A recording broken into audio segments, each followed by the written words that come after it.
నమస్కారం. నేను మీ సిరి. ఈరోజు కథ మిస్టర్ విలన్ పార్ట్ 16. ఇక కథలోకి వెళ్తే తను పట్టుకున్నది దేవ్ని అని రియలైజ్ అయింది. కంగారుగా అతనికి దూరం జరిగి కళ్ళగంతలు విప్పగా తనని చూస్తూ కనిపించాడు దేవ్. అతని కళ్ళు ద్వేషం కోపం కాకుండా కొత్త భావాలు పలికిస్తుంటే అశ్వి కూడా ఏదో లోకంలో ఉన్నట్టు దేవ్ కళ్ళలోకి చూస్తూ ఉండిపోయింది. వాళ్ళిద్దరినీ చూసి పిల్లలు వాళ్ళలో వాళ్ళే నవ్వుకుంటున్నారు. నేను వీడని నీడను నేనే అంటూ దేవ్ను అనుక్షణం వెంటాడే నిషా కళ్ళలో పడింది ఈ దృశ్యం. కొద్ది దూరంలో బొమ్మలా నిలబడి మాడిపోయిన మొహంతో ఇద్దరిని గుర్రుగా చూస్తుంది. కొద్దిసేపటికి తేరుకున్న అశ్వి చూపు తిప్పుకొని పిల్లల వైపు చూసింది. ముసిముసిగా నవ్వుతున్న వాళ్ళని చూసి చిన్నగా నవ్వి లోపలికి వెళ్దాం పదండి అంది. అన్నయ్యరా. దేవ్ని తీసుకుని లోపలికి వెళ్లారు. సోఫాలో దేవ్ అశ్వి మధ్యలో పిల్లలు కూర్చున్నారు. అశ్వి ట్యాబ్లో కిడ్స్ వీడియోస్ చూపిస్తూ ఉంది. ఆ వీడియోస్ చూస్తూ మధ్య మధ్యలో అశ్వి దేవ్ ఒకరినొకరు దొంగ చూపులు చూసుకుంటుంటే వెనకాల నిలబడి వాళ్ళని మురిసిపోతూ చూస్తుంది జయ. అమ్మ, మార్కెట్ నుండి అన్నీ తీసుకొచ్చాను అంటూ కీర్తి వచ్చింది. వాళ్ళని చూడు ఎంత బాగున్నారో అంది జయ ఆ నలుగురిని ప్రేమగా చూస్తూ. కీర్తి తల తిప్పి చూసింది. మార్నింగ్ నుండి ఆ ఇద్దరిని చూస్తున్నాను. రోజులా కాకుండా ఈరోజు మంచిగా కలిసున్నారు. వాళ్ళని చూస్తే నా మనసు నిండిపోయింది. పిల్లలు ఇంటికి అదృష్టం తీసుకొచ్చారు. ఆ దేవుడు వాళ్ళిద్దరికీ ఇలాంటి ఇద్దరి పిల్లల్ని త్వరలోనే ఇవ్వాలని కోరుకుంటున్నాను అంది. అప్పుడే హాల్లోకి వస్తున్న నిషా ఆ మాటలు విని జయ కీర్తి వైపు కోపంగా చూసింది. మీ పని మీరు చేసుకోండి, ఎప్పుడు ఏదో ఒక నాన్సెన్స్ వాగుతూనే ఉంటారు అంది. పద కీర్తి వెళ్దాం. కీర్తిని తీసుకొని లోపలికి వెళ్ళింది జయ. వీళ్ళని కలిసి ఉండనివ్వకూడదు అని మనసులో అనుకొని పిల్లలు త్వరగా రెడీ అవ్వండి, అందరం కలిసి డిన్నర్కి వెళ్దాం అనుకుంటూ పిల్లల దగ్గరికి వచ్చింది. వాళ్ళు తలెత్తి చూడగా ఐస్ క్రీమ్, పాప్కార్న్, సినిమా అంది నిషా నవ్వుతూ. మేము అశ్విత సిస్తో కలిసి కుకీస్ చేస్తాం అంది ఐషు. అవునా, కుకీస్ నేను ఆర్డర్ చేస్తాను. మనం ఒక మంచి ప్లేస్కి వెళ్దాం. ఆ మాటలకు దేవ్ నిషాను చిరాగ్గా చూసి ఏం అవసరం లేదు నిషా, పిల్లలు ఇంట్లోనే ఉండాలి అనుకుంటున్నారు అన్నాడు. నిషా గుండె మండిపోయింది. అశ్వి దేవ్ వైపు చిరునవ్వుతో చూసి పదండి మనం కుకీస్ చేద్దాం అని పిల్లల్ని తీసుకుని లోపలికి వెళ్ళిపోయింది. దేవ్ కూడా లేచి నిషా ఎదురుగా నిలబడి సీరియస్గా ఒక లుక్ ఇచ్చి పిల్లల వెనకే వెళ్ళాడు. కుకీస్ చేయడానికి ఎగ్స్, మిల్క్ అండ్ పిండి బౌల్లో వేసి విస్క్తో మిక్స్ చేస్తూ ఉంది అశ్వి. పిల్లల వైపు నవ్వుతూ చూస్తూ మిక్స్ చేస్తున్న అశ్వి అందమైన నవ్వుని చూస్తూ విసుగు పట్టుకున్న ఆమె చేయి పట్టుకున్నాడు దేవ్. అశ్వి వెంటనే తలెత్తి దేవ్ వైపు చూసింది. దేవ్ చురుకైన చూపులు ఆమె మదిలో గిలిగింతలు పెడుతుంటే సిగ్గుపడుతూ కళ్ళు వాల్చేసింది. ఇద్దరిని చూసి పిల్లలు నవ్వుకుంటున్నారు. దేవ్ ఆమె చేయిని వదిలి విసుగు పట్టుకొని బౌల్ చేతులకు తీసుకొని మిక్స్ చేస్తుంటే అశ్వి సంతోషంగా చూసింది. బాధలు, టెన్షన్లు అన్నీ మర్చిపోయి పిల్లలతో చేరి చిన్న పిల్లలా అల్లరి చేస్తూ కుకీస్ చేయడంలో మునిగిపోయింది అశ్వి. దేవ్ కూడా తన యాటిట్యూడ్ ఏమాత్రం చూపించకుండా తనకి హెల్ప్ చేయడం ఇంకా హ్యాపీగా అనిపించింది ఆమెకు. కుకీస్ రెడీ అయ్యాయి, తీసేద్దామా అంది అశ్వి. ఎస్. పిల్లలు ఇద్దరూ సంతోషంతో కేరింతలు కొట్టారు. ఓవెన్ నుండి కుకీస్ బయటకు తీసింది అశ్వి. డిఫరెంట్ షేప్లో ఉన్న వాటిని చూసి వావ్, చాలా బాగా వచ్చాయి, థ్యాంక్ యూ సిస్ అంది ఐషు. నీ చేతుల్లో ఏదో మ్యాజిక్ ఉంది అన్నాడు దేవ్. ఫస్ట్ టైం తన గురించి దేవ్ పాజిటివ్గా చెప్పడంతో అశ్వి చిరునవ్వుతో చూసి నేను ఒక్కదాన్నే చేయలేదు కదా, మీరు కూడా హెల్ప్ చేశారు, క్రెడిట్ మీకు కూడా చెందుతుంది అంది. దేవ్ చాలా కూల్గా చూస్తున్నాడు. పాప హార్ట్ షేప్లో ఉన్న కుకీ తీసుకొని 2 భాగాలుగా చేసి ఇది నీకు, ఇది నీకు, ఇద్దరికి చెరో హాఫ్ హార్ట్ కుకీ చేతిలో పెట్టింది. మీ ఇద్దరూ ఒకవేళ దూరంగా ఉన్నా ఒకరి హార్ట్ను మరొకరి హార్ట్లో క్యారీ చేయండి, అప్పుడు ఇద్దరి మధ్య దూరమే ఉండదు అంది నవ్వుతూ. దేవ్ అశ్విల కళ్ళు కొన్ని క్షణాలు కలుసుకొని విడివడ్డాయి. డిన్నర్ చేసిన తర్వాత పిల్లల్ని పంపించడానికి బయటకొచ్చారు. అశ్విత సిస్, దేవన్నయ్యతో కలిసి నువ్వు మా దగ్గరికి రావాలి అంది ఐషు అశ్విని హక్ చేసుకుని. తప్పకుండా వస్తాను అంది అశ్వి నవ్వుతూ. మున్నాని ఎత్తుకొని బీ కేర్ఫుల్, ఏదైనా ప్రాబ్లం ఉంటే నాకు కాల్ చెయ్యి, వెంటనే వచ్చేస్తాను అన్నాడు దేవ్. సరే దేవన్నయ్య, నీకు ఒక విషయం చెప్పాలి. అశ్విత సిస్ చాలా బ్యూటిఫుల్గా ఉంది, యు ఆర్ వెరీ లక్కీ అన్నాడు దేవ్ చెవిలో. దేవ్ అశ్వి వైపు చూడగా దేవ్ వైపే చిరునవ్వుతో చూస్తుంది. దేవ్ వెంటనే తల తిప్పేసి ఓకే ఓకే అంకుల్ వెయిట్ చేస్తున్నారు పదండి అని ఇద్దరిని కార్లో కూర్చోబెడుతున్నాడు. అశ్వి దేవ్ వైపే చూస్తూ పిల్లలను దేవ్ ఎంత ప్రేమగా కేరింగ్గా చూసుకుంది. ఎదుటి వాళ్ళని కొట్టి ఓడించడం కాదు, మాటల పవర్తోనే ఓడించాలి అని దేవ్ మున్నాకి చెప్పిన మాటలు, దేవ్ నాకు బ్లడ్ ఇచ్చి నా ప్రాణాలు కాపాడాడు అన్న అర్జున్ మాటలు గుర్తుకు చేసుకుని అతన్ని ఆరాధనగా చూసింది.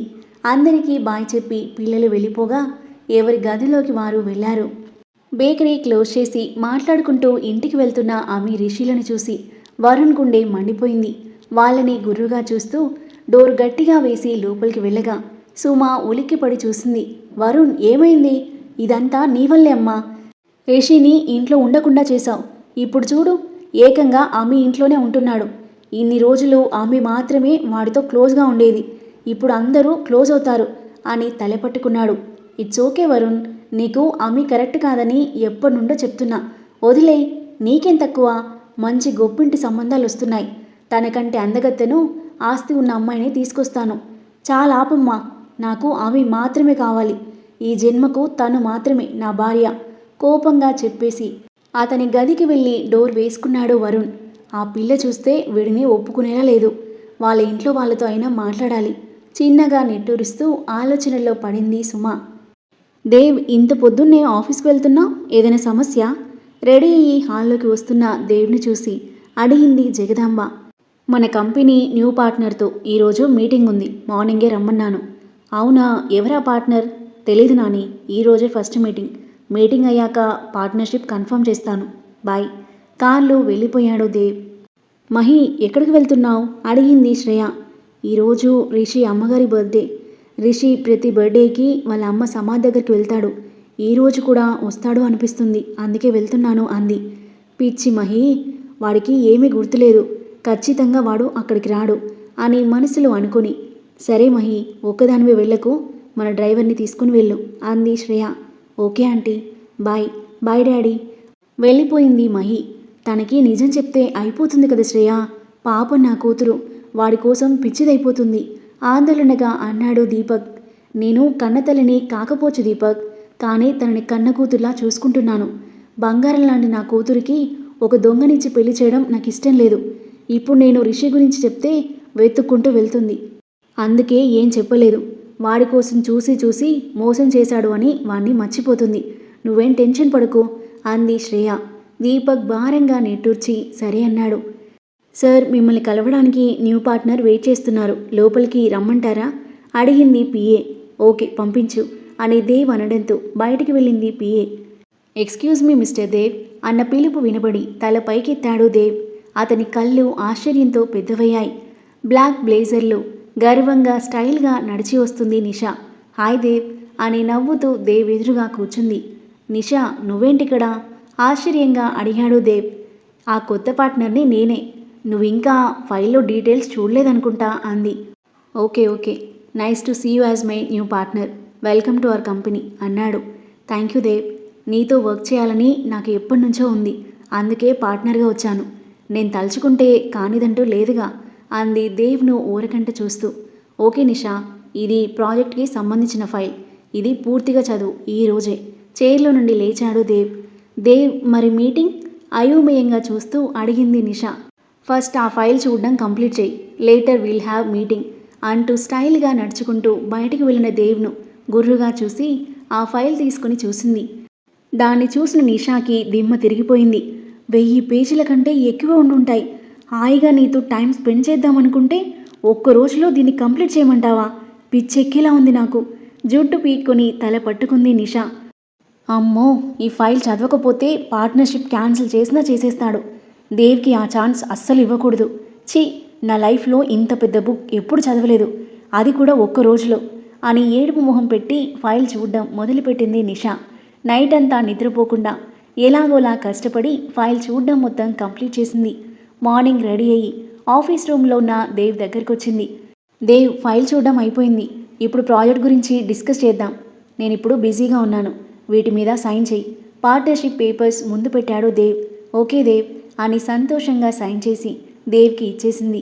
ఇంట్లో నన్ను అవాయిడ్ చేస్తున్నావు కదా, ఆఫీస్లో అస్సలు అవాయిడ్ చేయలేవు దేవ్ అని నవ్వుతుంటే నిషా మన ప్రాజెక్ట్ క్లయింట్ యుఎస్ నుండి ఈరోజు వస్తున్నారు.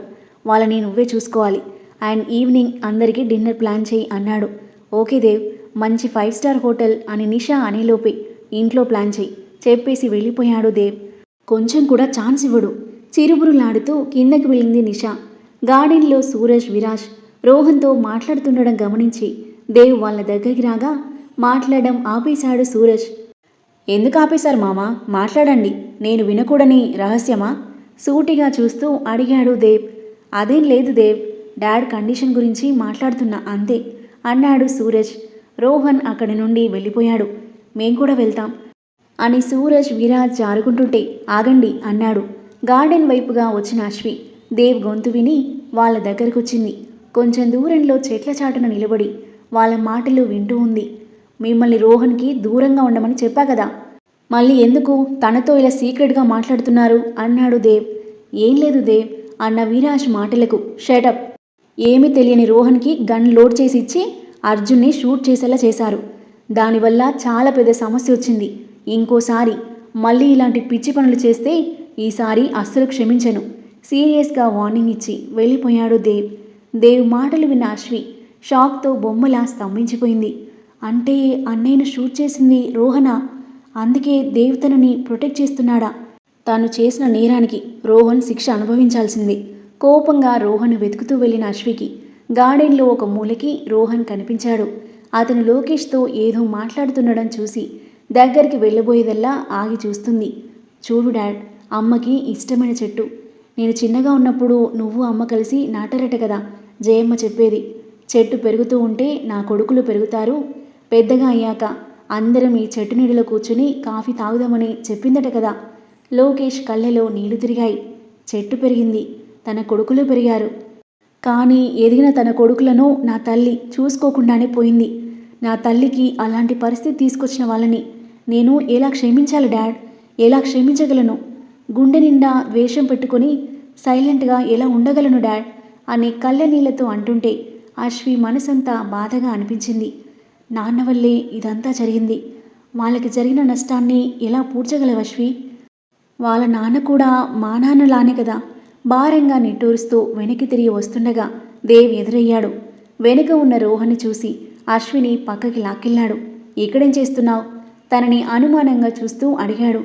ఏం లేదు, ఊరికి అలా గార్డెన్ చూస్తున్నా అని కంగారుగా వెళ్ళబోతుంటే ఆగు అన్నాడు. వెనక్కి తిరిగి చూసింది అశ్వి.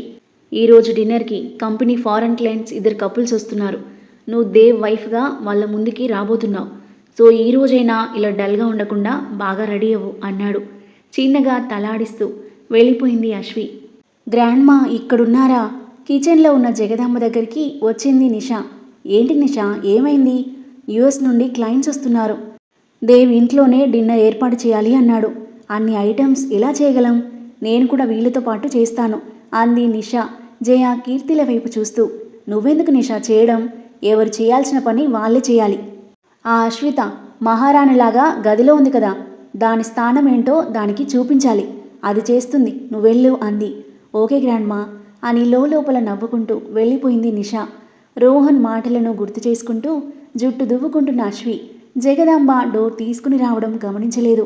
ఏయ్ అని జగదాంబ గట్టిగా అరవడంతో ఉలిక్కిపడి బెడ్పై నుండి లేచి నిల్చుంది. కింద అందరూ పనిచేస్తుంటే నువ్వు మహారాణిలా నీ జుట్టును చూసుకుని మురిసిపోతున్నావా? పద కిందికి. అశ్వి చేయి పట్టుకుని విసురుగా లాక్కెళ్ళింది. జయ, తనని నీకు అప్పగిస్తున్నాను. నేను చేయమని చెప్పిన వంటలన్నీ తనతో చేయించు. ఎలాంటి తేడా రాకూడదు. వంటలన్నీ బాగుండాలి, అర్థమైందా అంది. సరే మేడం అంది జయ. జాగ్రత్త, నేను మధ్య మధ్యలో వచ్చి చూస్తాను. అశ్విని కోపంగా చూస్తూ వెళ్ళిపోయింది. జయ బాధగా చూస్తుంటే ఏం పర్లేదాంటీ, నేను మా ఇంట్లో చాలా వెరైటీ వంటలు చేసేదాన్ని. ఇప్పుడు కూడా ఫాస్ట్గా చేసేస్తాను అంది. నా బంగారు తల్లి. ఏం వంటలు చేయాలో ఎలా చేయాలో చెప్పి అశ్వి చేస్తుంటే తనకి హెల్ప్ చేస్తుంది జయ. అశ్విని గమనించి కిచెన్ దగ్గరికి వచ్చాడు దేవ్. ఏమైనా కావాలా బాబు? వద్దాంటీ, వంట చేస్తున్న అశ్వి వైపు చూస్తూ అన్నాడు. అశ్వి తలెత్తి దేవుని చూసి మళ్ళీ వంట చేయడంలో మునిగిపోయింది. కష్టం అనుకోకుండా చాలా శ్రద్ధగా ఇష్టంగా వంట చేస్తున్న అశ్విని దేవ్ రెప్ప వేయకుండా చూస్తుంటే జయ తనలో తానే నవ్వుకుంది. కొన్ని క్షణాలకు తేరుకొని వాటర్ తాగేసి వెళ్ళిపోయాడు. స్వీట్ ఒకటి చేస్తే అన్నీ అయిపోయినట్టే. 2 గంటల నుండి నిలబడే ఉన్నావు, కొద్దిసేపు కూర్చొని కాఫీ తాగు అంది జయ కాఫీ అందిస్తూ. సరే ఆంటీ. ఫేస్ వాష్ చేసుకుని కాఫీ తీసుకుంది. నేను అందరికీ కాఫీ ఇచ్చేసి వస్తాను. ట్రే తీసుకుని వెళ్ళింది జయ. కొద్దిసేపటికి కిచెన్ దగ్గరికి వచ్చాడు దేవ్. ఎక్కడికి వెళ్ళింది? వంట చేయడం అయిపోయిందా? మనసులో అనుకుంటూ కిచెన్ లోపలికి వచ్చిన దేవ్ అలికిడికి వెనక్కి తిరిగి చూశాడు. అశ్వి టేబుల్ మీద నిలబడి పైన కబోర్డ్లో ఉన్న డబ్బాను అందుకోవడానికి ప్రయత్నిస్తుంది. కేర్ఫుల్, పడిపోతావు అని దేవ్ అనగానే కంగారుగా చూసిన అశ్వి కాలు స్లిప్ అయి పడబోగా దేవ్ వెంటనే అలర్ట్ అయ్యి తనని పడిపోకుండా 2 చేతుల్లో ఒడిసి పట్టుకున్నాడు. ఆ తరువాత ఏం జరగబోతుంది? దేవ్ అశ్విల మధ్య దూరం తగ్గి దగ్గర అవబోతున్నారా? అద్భుతమైన కథనంతో, క్యూట్ రొమాంటిక్ సీన్లతో ఇంట్రెస్టింగ్గా సాగే ఈ కథ యొక్క నెక్స్ట్ ఎపిసోడ్ కోసం మన నెక్స్ట్ వీడియో చూడండి. కథ నచ్చితే లైక్ చేయండి. మరిన్ని ఇలాంటి ఇంట్రెస్టింగ్ స్టోరీస్ కోసం మన ఛానల్ని సబ్స్క్రైబ్ చేయండి. Thank you for listening.